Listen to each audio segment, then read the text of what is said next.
So looking at costs is really interesting. I mean, it's fair to say, I think, that the vehicle itself, electric vehicles, hybrid vehicles, they're not as cheap to buy as just going out and buying a regular car at the moment. That will probably change. And there isn't a massive second-hand market at the moment either. And also, if you buy second-hand, you're not going to get some of the benefits, i.e. grants or schemes or those kinds of things, of buying new.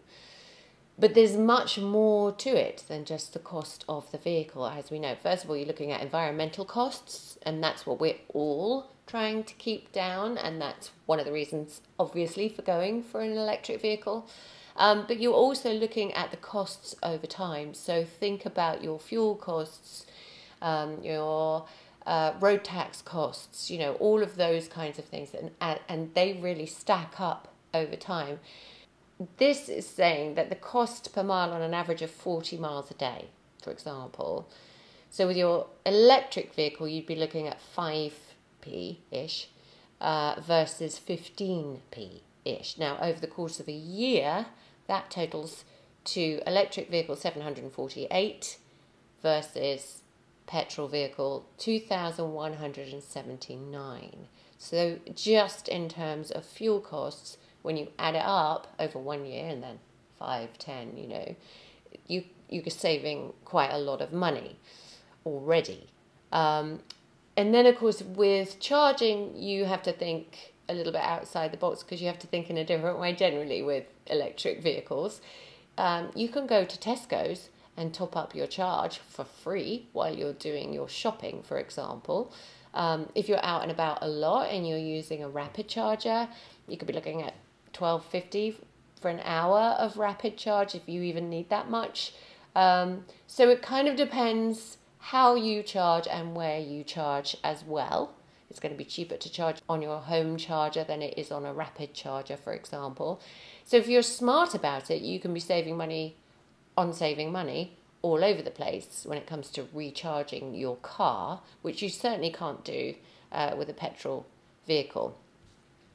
And then one of your other major costs with a car is road tax. Well, if you're buying a new pure EV, there is no road tax. You actually still have to apply.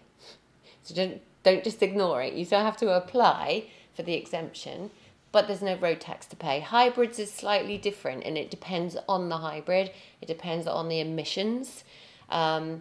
And it depends which year you're talking about. So if you're buying a new hybrid for your first year, there's a discount. So you're looking at, it could be anywhere between £0 and £100, depending on your emissions, and about 140 every year after that, regardless of how much you plug it in. So it's worth pointing out that that's for new cars.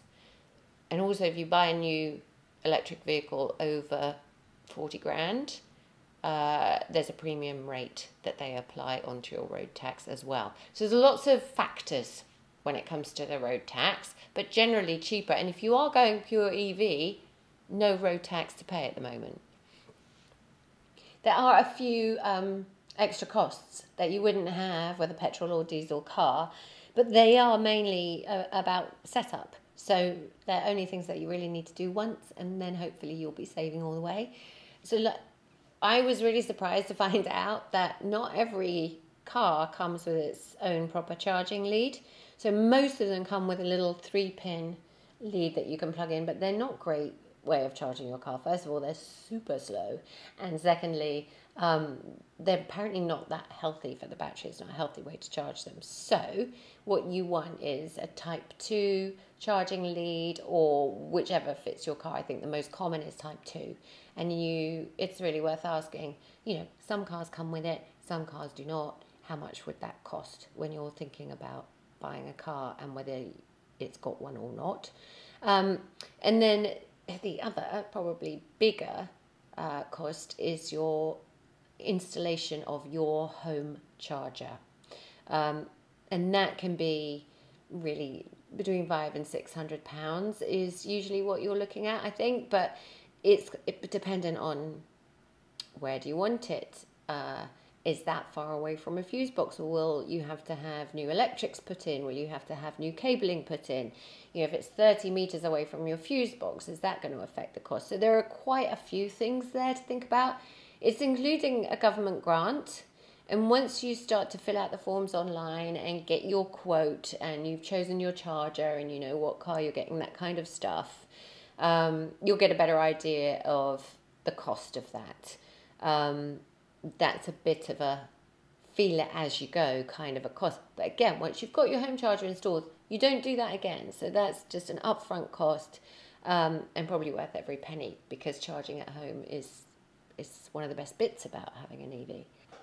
So once you've got your home charger installed and that's rolling, you've filled out all your forms, you know where it's going, you've got your grant in place, then think about, well, it doesn't stop there. Where does your energy come from? Are you using a supplier, for example, because they do exist, that gives you sustainable options?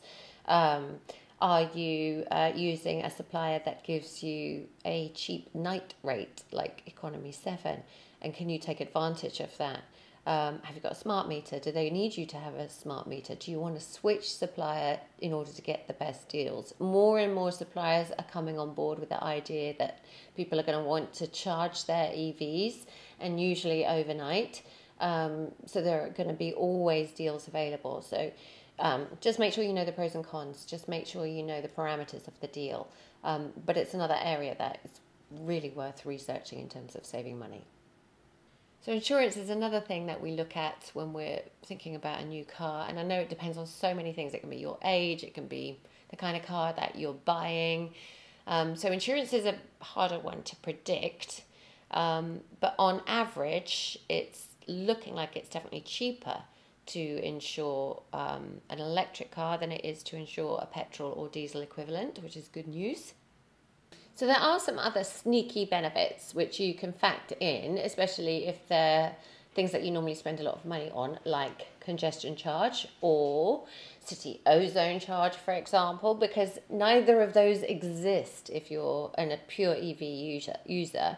You do have to remember to register though. It's not automatic. Okay, so if you're going to go somewhere where you would have to pay congestion charge, you still have to let them know that you're there, but you don't have to pay it. And there are sometimes lots of free parking opportunities too for EVs. That again depends on where you are, but it's always worth looking ahead. And then, you know, you may work in a place where they've got facilities for EVs, for charging and for parking. So it's worth checking that out too.